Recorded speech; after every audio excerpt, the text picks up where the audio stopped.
जय माँ काली, भारत माता की जय।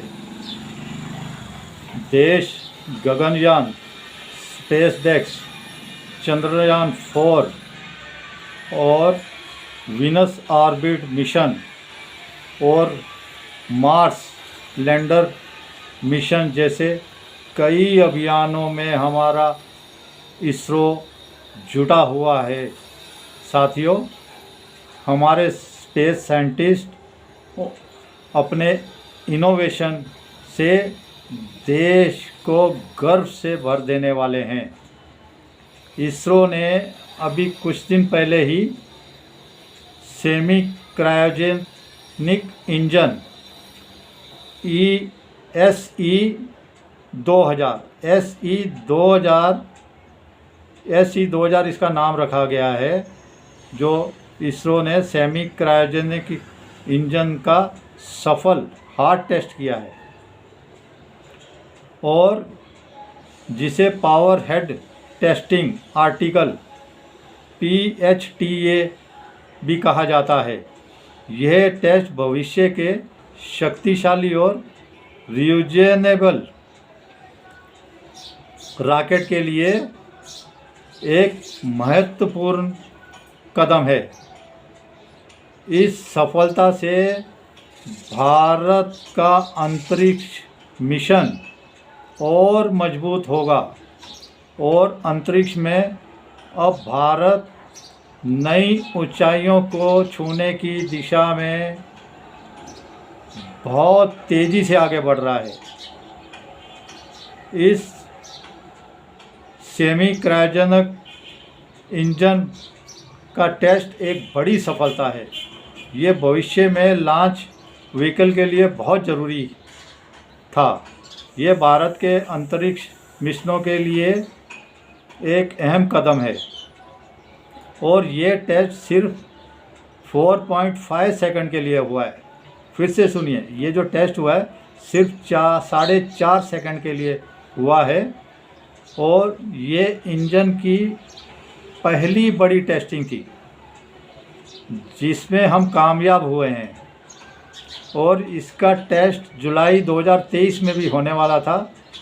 जो इसके अंदर कोई तकनीकी खराबी आ गई थी, उसकी वजह से इसे रोकना पड़ा था, जिसे अब पूरी तरह से सफलता मिल चुकी है। अब इसे हाइड्रोजन के मुकाबले स्टोर करना ज़्यादा आसान होगा। इसकी ताकत और एफिशिएंसी काफ़ी ज़्यादा होती है। ये कम खर्चीला और बहुत कम नुकसानदायक होता है। अब इसरो भविष्य की उड़ान पर भी काम शुरू कर चुका है। देशवासियों, अब रॉकेट विमान की तरह उड़ान भरेंगे। जो हमारे रॉकेट हैं, जैसे एरोप्लेन उड़ते हैं हमारे विमान, उसकी तरह उड़ान भर सकेंगे और बीच में क्रायोजेनिक जो हमारा इंजन है उसके बीच में ही क्रायोजेनिक इंजन से बदल जाएंगे और कुछ घंटों में ही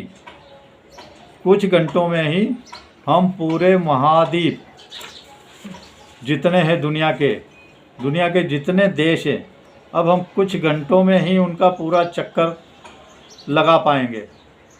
इसी के साथ दूसरी खबर भी बहुत अच्छी है। NCERT में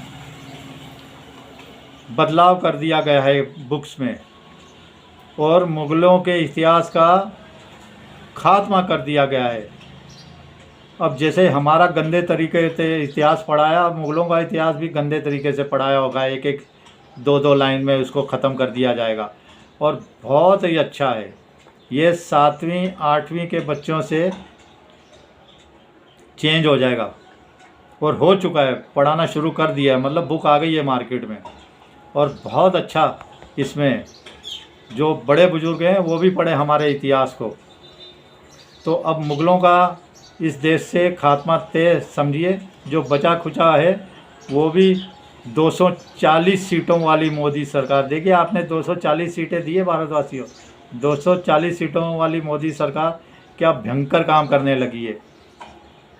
और इसके पहले भी ये मुग़लों के इतिहास का खात्मा 2022-23 में भी मोदी जी ने किया था।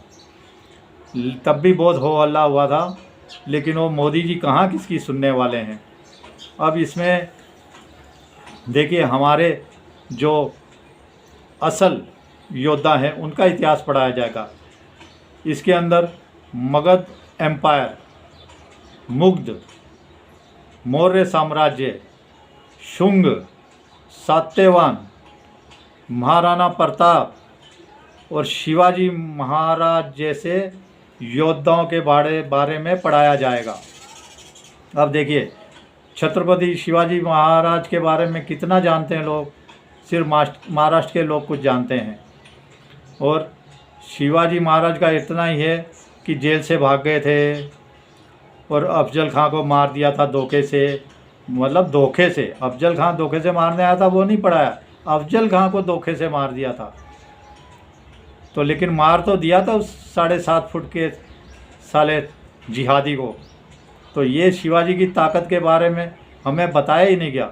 और उसके बाद शिवाजी महाराज का साम्राज्य कहाँ तक पहुँचा, दिल्ली तक पहुँच गया था, ये हमें कभी बताया ही नहीं गया इतिहास में। ये सब अब हकीकतें अभी हमारा इतिहास हमें पढ़ाया जाएगा। और मैं आपको एक और बात बताऊँ, संभाजी महाराज में तो मैं मुंबई में पला बड़ा हूँ, मुंबई में, और मुझे भी नहीं पता, ये तो फिल्म आई है तो उससे पता लगा है मुझे।